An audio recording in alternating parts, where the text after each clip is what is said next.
ఈ రోజు ఏ రైతు కూడా సంతోషంగా లేడు అధ్యక్ష.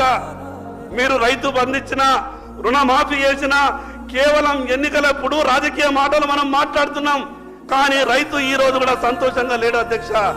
అధ్యక్ష 5 ఎకరాలు ఉన్నటువంటి రైతు తను పండించినటువంటి పంటని కుటుంబం అంతా కూడా కష్టపడ్డ తర్వాత మార్కెట్కి వెళ్ళి అమ్ముకొని సంవత్సరం తర్వాత లెక్క చూస్తే అధ్యక్ష 50,000 రూపాయలు కూడా లాభం వస్తలేదు అధ్యక్ష.